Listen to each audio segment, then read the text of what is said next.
En ce mois de mars 1945, l'Europe suppliciée, hagarde, affamée, s'apprête à assister au crépuscule des faux dieux. En même temps que la paix approche le moment où les grands responsables du cauchemar devront rendre des comptes. Leur liste a été dressée depuis longtemps par une commission interalliée siégeant à Londres. En tête figure bien entendu le nom d'Adolf Hitler, le criminel le plus monstrueux, le plus démoniaque aussi de l'histoire. Il saura certes se soustraire à la justice, mais ceux qui viennent après lui ont eu un casier à peine moins chargé. Sous le pâle soleil du printemps naissant, l'Allemagne vit ses dernières heures, pour ne pas dire ses dernières minutes. Les forces américaines, anglaises, françaises, soviétiques avancent irrésistibles vers le cœur du Reich. Avec elles arrivent les spécialistes des services de renseignement chargés de découvrir les grands nazis et de les arrêter. La liste des personnes à rechercher pour crimes de guerre comprend 1 million de noms, ce qui signifie qu'il faudra passer au peigne fin chaque ruine, chaque ferme, chaque camp de prisonniers et jusqu'au pitoyable cortège de réfugiés. Les Alliés ont entrepris la plus formidable chasse à l'homme de l'histoire, de la Norvège aux Alpes bavaroises, annonce Eden aux communes. Ce n'est pas une exagération. Jamais encore on n'a pourchassé, traqué simultanément 1 million d'hommes. Cependant, les futurs accusés de Nuremberg restent pour le moment introuvables. Dans l'indicible chaos de l'effondrement allemand, même les criminalistes professionnels attachés aux états-majors d'Eisenhower et de Montgomery n'arrivent pas à voir clair. Où se terrent Hitler, Goebbels, Ribbentrop, Bormann, Göring? Un mystère qui ne semble pas près d'être éclairci. Des officiers de la 7e armée américaine ont certes eu la chance de ramasser Wilhelm Frick, ancien ministre de l'Intérieur du Reich, qui se cachait dans les environs de Munich. Mais tous les autres dignitaires du régiment ont disparu sans laisser de traces. Quelle est la situation à Berlin? Le 21 avril 1945, vers 11 heures du matin, la ville frissonne sous un plafond épais et bas où la poussière de briques et la fumée des incendies se mêlent à une brume visqueuse. Dans les rues, errent des êtres désespérés par dizaines, peut-être par centaines de mille. Des réfugiés que le balai sanglant de l'armée rouge repousse en direction de l'ouest. Les gamins des jeunesses hitlériennes, renforcés de femmes et de vieillards, édifient des barricades. Un sourd tonnerre annonce la proximité du front.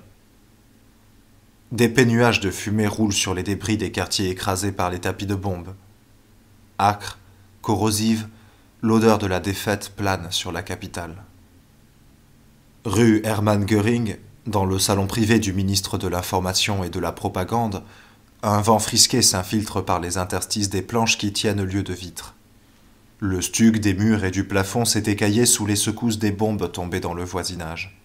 Les magnifiques fauteuils paraissent poussiéreux, usés jusqu'à la trame. Quelques 25 hommes sont réunis dans la pièce désolée. Les rares bougies projettent des lueurs vacillantes sur les visages tendus.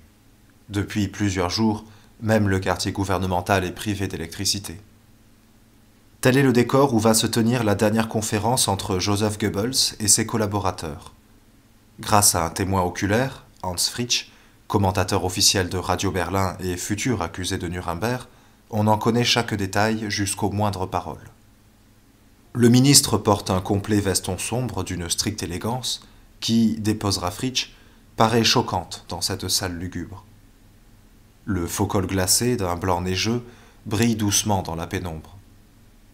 Très calme, Goebbels s'installe dans un fauteuil, croise négligemment les jambes et d'un geste demande le silence. Fait curieux, il n'aborde aucun des sujets habituels à une telle conférence.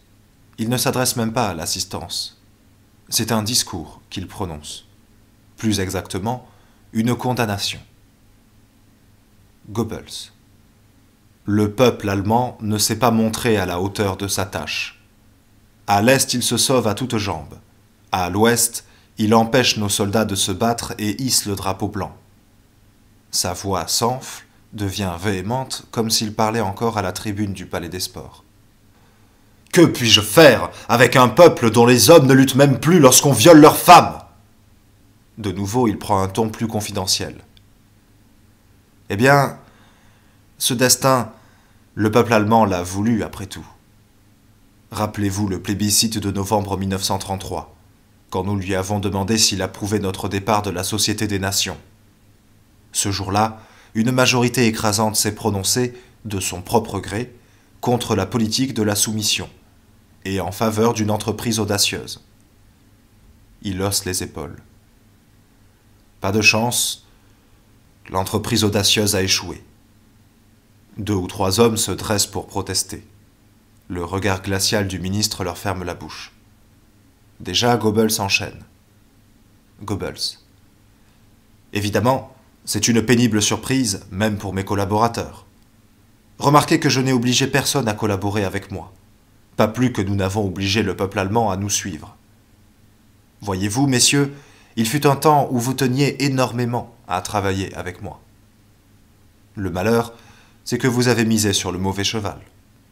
Demain, cette erreur d'appréciation vous coûtera sans doute la vie. On vous coupera la tête. Il se lève, souriant, visiblement amusé de voir ses auditeurs pâlir. Traînant son pied-bot, il se dirige vers les doubles portes. Avant de franchir le seuil, il se retourne pour ajouter d'un ton théâtral « Mais si nous devons quitter la scène, eh bien, la terre entière en tremblera. » Pour l'instant, il n'a fait trembler que la porte. Dans la salle s'échangent des regards consternés. Cette fois, le doute n'est plus permis. C'est la fin. Peu à peu, la pièce se vide. L'artillerie soviétique poursuit le bombardement systématique du quartier gouvernemental. Fritsch, plié en deux, longe en courant des murs démantelés, escalade des monceaux de gravats, contourne des entonnoirs. Il cherche en vain un officier supérieur qui puisse le renseigner sur le déroulement des combats. Finalement, ne sachant que faire, il prend le chemin de la villa de Goebbels. La maison est pleine de SS qui hurlent des jurons, de dactylos affolés. Devant les armoires ouvertes gisent des tiroirs, des papiers, des valises oubliées. Dans l'entrée, le chef du personnel, en par-dessus et chapeau, erre comme une âme en peine. Le chef du personnel. « Ah, c'est vous » dit-il stupidement en apercevant Fritsch. « Vous arrivez trop tard. Goebbels est parti rejoindre le Führer dans l'abri de la chancellerie. Moi, je vais essayer de me glisser entre les lignes pour atteindre Hambourg. Je vous emmène, il reste une place dans la voiture. » Fritsch refuse. Il tient à rester à Berlin. Il rentre chez lui et prend sa petite BMW afin de se rendre compte si les rues sont vraiment percées jusqu'à Alexanderplatz, cœur même de la vieille ville. À un carrefour, il est bloqué par les feux croisés de plusieurs chars russes et allemands qui échangent des obus presque à bout portant. Renonçant à son projet, il fonce à la maison de la radio. Un rédacteur lui apprend que Hitler ordonne de poursuivre la défense de la capitale. En effet, le noyau de la ville tient encore quelques jours. Puis Fritsch, l'oreille collée à un poste dont les accus sont en train de s'épuiser, apprend par Radio Hambourg la mort du Führer. Accompagné du secrétaire d'État Werner Naumann, il court à la chancellerie. À présent, il a un plan. Obtenir la reddition immédiate de Berlin. Pour l'instant, il se garde encore de s'en ouvrir à Martin Bormann, secrétaire, confident, et sans aucun doute exécuteur testamentaire de Hitler. Il lui demandera simplement de s'abstenir de toute action irréfléchie. Même sous cette forme déguisée, sa proposition risque de lui coûter cher. Mais tout se passe bien. Bormann l'écoute et hoche la tête. Puis, en présence de Fritsch, dans le jardin devant le fameux bunker, entouré de murs effondrés, de fûts d'essence, de dossiers secrets en train de se consumer, à moins que ce ne soient pas des dossiers mais tout autre chose, il réunit quelques officiers SS. L'association secrète des loups-garous est dissoute avec effet immédiat. De plus, j'ordonne l'arrêt des exécutions. Fritsch ne peut guère en espérer davantage. Il repart pour son bureau au ministère de la Propagande. À 9 heures du soir, les derniers occupants du bunker veulent tenter de s'échapper. À partir de ce moment, Fritsch sera l'unique haut fonctionnaire encore à son poste. C'est en cette qualité qu'il offrira au maréchal Zhukov la capitulation de Berlin. Pour commencer, il informe de sa décision quelques hôpitaux militaires. PC, chef d'unité. Ensuite, il rédige sa lettre au maréchal soviétique. L'interprète Junius de l'agence de presse allemande va la traduire en russe. Soudain, la porte du bureau s'ouvre sous une violente poussée. Le général Burgdorf, dernier aide de camp du Führer, fait irruption dans la pièce souterraine. Burgdorf, hors de lui. « Ainsi vous voulez capituler ?» Fritsch. « Exactement. » Burgdorf. « Dans ce cas, je vais vous abattre comme un chien galeux. Le testament du Führer interdit toute reddition.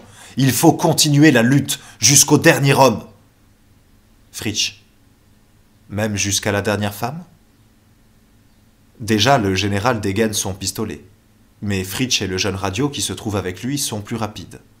Si Burgdorf réussit encore à tirer, la balle, détournée, se perd dans les poutres du plafond. Puis les deux hommes mettent le forcené dehors. Ils apprendront plus tard qu'il a essayé de regagner la chancellerie. Finalement, il renonce et se loge une balle dans la tête. Par une sorte de miracle, la lettre de Fritsch va franchir les lignes et parvenir au GQG de Zhukov. À l'aube du 2 mai, les plénipotentiaires russes se présentent au ministère de la Propagande. Un lieutenant-colonel de l'armée rouge, plusieurs autres officiers et un colonel allemand qui leur a servi de guide. Zhukov invite Fritsch à se rendre auprès de lui. En silence, le petit groupe marche à travers Berlin méconnaissable. Tout le long du trajet, ce ne sont que cadavres de chevaux, voitures incendiées, fils téléphoniques qui pendent, bazookas et mitrailleuses abandonnées, meubles éventrés. Et des morts, toujours des morts. Soldats de la Wehrmacht, civils, gamins des jeunesses hitlériennes. À la gare d'Anhalt, ils quittent les positions allemandes. De l'autre côté de la rue attend une Jeep soviétique. Quel spectacle vont-ils trouver dans les quartiers déjà occupés par l'armée rouge? Fritsch. Au cours de 2 guerres mondiales, j'ai vu bien des scènes hideuses. Aucune n'est comparable aux images qui s'offraient à nos yeux durant le bref parcours jusqu'à Tempelhof, et qui nous prit d'ailleurs plusieurs heures. Je n'ai pas assisté aux drames qui ont dû se dérouler lors de la reddition d'abris et d'immeubles isolés. Je ne puis davantage décrire l'horrible tragédie de certaines femmes qui préfèrent sauter par la fenêtre avec leurs enfants plutôt que de se laisser saisir par les mains avides des vainqueurs. Mais ce que j'ai vu de mes propres yeux, les ruines et les flammes, et surtout l'expression d'épouvante que gardaient certains morts, montraient clairement ce qui s'était passé ici. À telle enseigne que j'aurais voulu être délivré de ce cauchemar par l'un des nombreux obus qui continuaient à tomber autour de nous. En face de l'aérodrome de Tempelhof, la Jeep s'arrête et Fritsch est introduit dans une villa où s'est installé un état-major soviétique. Il y apprend qu'il n'est pas le dernier à offrir la capitulation de la capitale. L'un des derniers commandants de secteur de la forteresse Berlin, le général Weidling, s'est déjà présenté dans cette même villa pour essayer d'arriver à une reddition. « Le 30 avril, a-t-il déclaré dans une proclamation adressée aux troupes et à leur chef, le Führer nous a abandonnés à notre sort. C'est pourtant sur son ordre que vous vous croyez tenu à poursuivre la lutte. Or, la débâcle est générale. Et de toute manière, le manque d'armes lourdes et de munitions rend votre résistance insensée. Chaque heure qui passe ne fait qu'accroître les souffrances de la population civile et de nos blessés. C'est pourquoi je vous invite, en plein accord avec le haut commandement des forces soviétiques, à cesser immédiatement le combat. » Cette démarche de Weidling annule la mission que Fritsch s'est donnée. D'ailleurs, les Russes vont lui demander des services d'un tout autre ordre. Le 4 mai, ils le conduisent en voiture dans une bourgade à quelques 50 km de Berlin. On le fait descendre dans une cave humide. « Regardez, est-ce que vous les reconnaissez ?» Fritsch n'a pu réprimer un sursaut. Sur le sol de terre battue, gît un cadavre presque nu. Le crâne est fortement carbonisé, en revanche le corps a bien résisté à l'action des flammes. Quant aux vêtements, il n'en subsiste qu'un col d'uniforme en velours brun et un revers où brille l'insigne d'or du parti. Près du mort s'alignent les cadavres de 5 enfants, en chemise de nuit. Intacts, ils semblent dormir. Fritsch n'a pas besoin de se pencher pour reconnaître les restes de Goebbels. Révolté de voir que son chef a choisi l'issue la plus facile, il ne remarque même pas un 7e corps. Une femme, probablement Magda Goebbels. Les officiers russes sont satisfaits. Cette identification par un collaborateur immédiat de l'ancien ministre leur suffit amplement. Mais Fritsch ne sera pas libéré pour autant. Pendant plusieurs jours, il moisira dans une autre cave, à se demander quel sort on lui réserve. Pour l'instant, en effet, son statut est des plus incertains. Enfin, il voit arriver un sous-officier soviétique qui tire de sa poche une feuille froissée pour déchiffrer laborieusement 3 mots allemands. « Vous êtes arrêté ». Fritsch ne recouvrera sa liberté que bien plus tard, après avoir passé par la Loubianka, prison militaire de Moscou, et par le box des accusés de Nuremberg.